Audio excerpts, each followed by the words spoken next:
इस वक्त हमारे साथ मशहूर आरटी एक्टिविस्ट हरपाल राणा, जो इलाके के समाज सेवी भी हैं, हम उनसे बात करेंगे कि केंद्र सरकार ने एक स्मार्ट कंज्यूमर ऐप जारी किया था। उसके ये एक ऐप है, ये 2016 में इसकी अधिसूचना जारी हुई थी। उसके बाद ये लगातार काम भी कर रहा है और अब इस बारे में जानेंगे कि इस पर जो भी प्रोडक्ट ये केंद्र सरकार से मान्यता प्राप्त है और जो भी सामान हम दुकान से खरीदते हैं, हमारे सामने जो सामान रखा हुआ है ये आम तौर पर घरों में प्रयोग होने वाला सामान है। ये कुछ सामान जो बच्चे घरों में दुकान से सामान डायरेक्ट लेकर के खाते हैं, उसके बाद कुछ सामान जो घरों में बच्चे, बड़े बुजुर्ग और घर के सभी लोग इनका बड़े चटकारे ले लेकर प्रयोग करते हैं। लेकिन अब इस बारे में जानेंगे कि केंद्र सरकार की ओर से लगातार मांग कर रहे थे हरपाल राणा जी की इन पर जो एक ऐप है स्मार्ट कंज्यूमर ऐप, इसमें कुछ चीजें हम खरीदते हैं तो उसके बाद उसमें उनकी पूरी जानकारी नहीं मिलती है और उसमें कई चीजें त्रुटियां हैं, तो उसको लेकर के इसमें फीडबैक भी जारी किया जाए ताकि इससे जब आप दुकान से सामान खरीदते हैं उसके सही और गलत होने की जानकारी भी तुरंत ही कंपनी को दी जा सके। और ये कब से इस बारे में पत्र व्यवहार कर रहे हैं और क्या अब इसमें ऐसी चीजें नहीं जुड़ करके आई हैं जो आम लोगों के लिए भी फायदेमंद है। जी हरपाल जी, आप पिछले काफी समय से लगातार प्रयास कर रहे हैं और आपने राष्ट्रपति को भी चिट्ठी लिखी है, प्रधानमंत्री कार्यालय को लोगों भी लिखी है और कई राज्य सरकारों को भी आपने लिखी है, तो क्या उनका जवाब आया है इस बारे में कंज्यूमर ऐप को लेकर के? देखिए, ये भारत सरकार के द्वारा 2016 में कंज्यूमर ऐप जारी की गई थी, जिसके तहत हम किसी भी सामान का बारकोड फोन में डालकर उसकी जांच कर सकते हैं कि ये सामान असली है कि नकली है।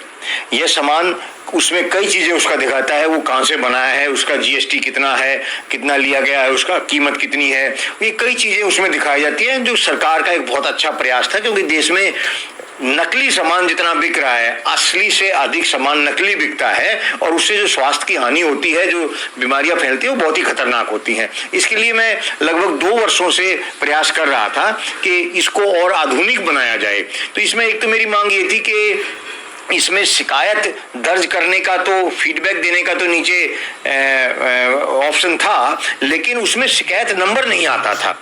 ये लगभग 1 साल से पहले की बात है। तो मैंने इस बारे में काफी पत्र लिखा कि इसमें नंबर भी आना चाहिए, उपभोक्ता के पास ऐसी जानकारी रहे कि हमने ये शिकायत की थी, तो वो अब नंबर आना आरंभ हो गया है। इसमें और कुछ इसमें आधुनिक किया गया है।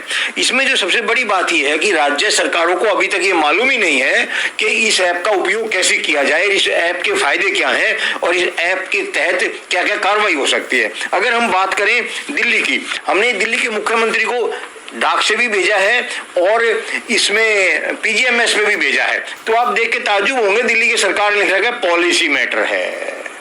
अब आप ये देखिए, इससे बड़ा लापरवाही और क्या हो सकती है। हम कह रहे हैं कि इस भारत सरकार ने एक ऐप जारी की है, उसके ऊपर कुछ चीजें हैं, आप उसका प्रचार प्रसार करो, उसको लागू करो, उसको लोगों को बताओ, तो वो ये कह रहे हैं कि पॉलिसी मैटर है। ये दुर्भाग्य है देश का कि भारत सरकार एक चीज बनाती है, राज्य सरकारों को पता ही नहीं है। दूसरा, हम बात करें उत्तर प्रदेश सरकार की, तो यही बात उत्तर प्रदेश कह रहा है। वो कह रहा है कि जो हमने मांग की है, वो कह रहे हैं कि भारत सरकार ने ऐसी कोई गाइडलाइन नहीं दी है, भारत सरकार गाइडलाइन देगी तो हम इस पर कार्रवाई करेंगे। गाइडलाइन दी गई है, गाइडलाइन दे दी गई है कि जो हमारी मांग थी उनके ऊपर ये स्पष्ट रूप से भारत सरकार ने बताया है, लेकिन वो कह रहे हैं कि गाइडलाइन की जरूरत है। अगर हम आगे बात करें इसमें हरियाणा की, दिस इज नॉट कंप्लेंट, ये हरियाणा कह रहा है कि ये कंप्लेंट नहीं है।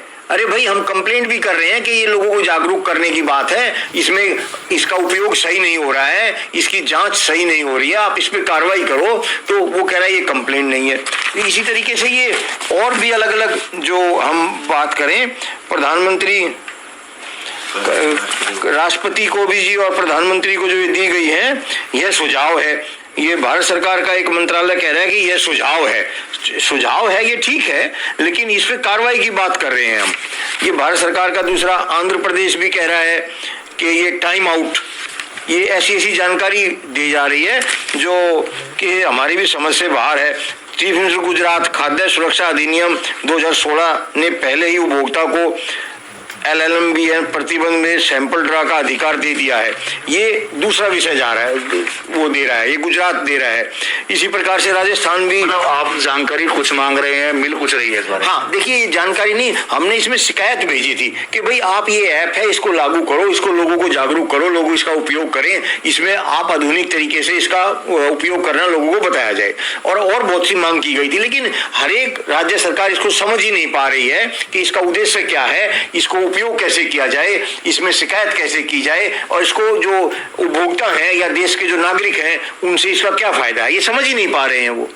तो ये समस्या है। अब आपके सामने कई सारा सामान रखा हुआ है, ये अलग अलग ब्रांड का सामान है, कुछ बाजार में आमतौर पर बिकने वाला सामान है, कुछ और जो ब्रांडेड सामान है, इसमें बाबा रामदेव की दवाइयां भी हैं, डाबर का सामान भी है, अमूल का भी है।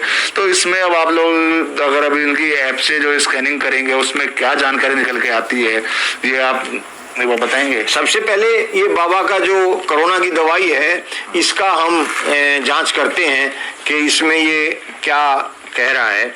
ये बाबा की कोरोना की दवाई जो आ रही है, ये इसमें इसका पता दिखाया जा रहा है, इसका जो MRP है ये भी 70 रुपये दिखाया जा रहा है, और इसमें भी 70 रुपये है। और इसका GST की अगर हम बात करें तो इसमें GST भी दिखाया जा रहा है। ये बाबा की जो कोरोना की दवाई आई थी योगराज गूगल, ये इसमें सही है, इसको हम कानूनी रूप से हम कह सकते हैं कि ये सही है। इसमें जो जानकारी होनी चाहिए वो दिखाई जा रही है, जो जानकारी इस पर दी गई है वही जानकारी इस ऐप में दिखाई जा रही है, तो ये हम कह सकते हैं कि ये सही है। इसके अलावा अगर हम दूसरी बात करें, डाबर की बात करें, तो डाबर का च्यवनप्राश है, ये पूरा इसमें फोटो भी आ गया है, ये सारी चीजें आ गई हैं, इसकी दवाई है, इसका उपयोग क्या है, कैसे करेंगे। ये बाबा रामदेव का जो कोरोना की दवाई थी उसका ये आ गया है। अब इसके बाद इसमें हम ये डाबर का अगर हम स्कैन करेंगे तो ये इसमें डाबर का ये बार कोड इसमें स्कैन किया तो इसका पता ये आ गया है, और इसके बाद पते के बाद MRP अगर हम करेंगे तो इसमें नहीं आ रहा है। ये अधूरी जानकारी इस पे दी गई है, और ये GST भी नहीं आ रहा है, इसमें GST। ये डाबर का च्यवनप्राश है, शुगर फ्री है, और ना इसकी कीमत आ रही है, जो कि इसकी कीमत बहुत ज्यादा होती है। शुगर फ्री चीज की कीमत इसमें दिखाई नहीं गई है, और यहाँ पर भी शायद इसकी कीमत देखो नहीं दिखाई गई है, 205 रुपए 205 रुपए यहाँ पे इसकी कीमत दिखाई जा रही है, लेकिन इसमें नहीं दिखाई जा रही है। ये जो अमूल का बटर है आम घरों में हर जगह यूज होता है, तो बच्चे बड़े बूढ़े सब खाते हैं, च्यवनप्राश है इसका भी सब प्रयोग करते हैं। तो अब आप एक बार इसका इसमें देखते हैं, ये हम अमूल का जो बटर है इसमें देख रहे हैं, इनका एड्रेस इसमें आ रहा है, और इसकी अगर हम GST की बात करें, MRP भी नहीं आ रहा है इसमें, ये देखिए MRP नहीं आ रहा है, और ना ही इसमें इसका GST आ रहा है। ये अमूल का बटर कितना जरूरी है परिवारों के लिए, कितना उपयोग करते हैं, लेकिन इसमें दोनों चीजें नहीं आ रही हैं, इसमें अधूरी जानकारी आ रही है। इसमें हम ये नहीं कह रहे हैं कि गलत है या सही है, इसका हम निष्कर्ष नहीं निकाल रहे हैं, लेकिन भारत सरकार के द्वारा जारी की गई ऐप के अनुसार ये पूर्ण रूप से सही नहीं दिखाया जा रहा है।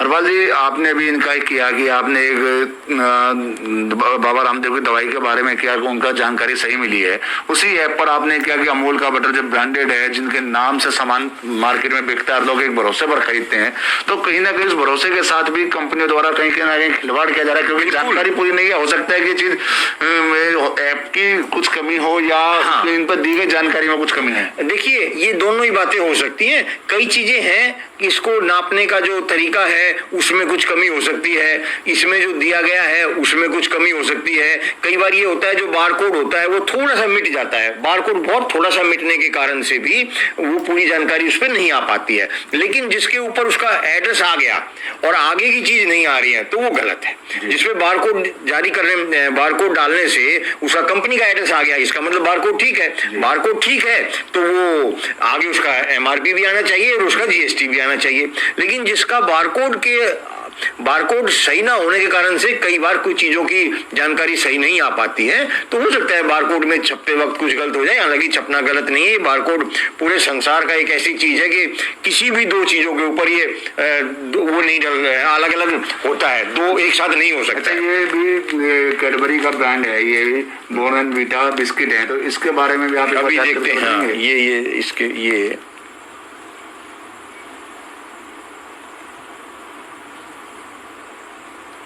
इसमें भी नहीं आ रहा है।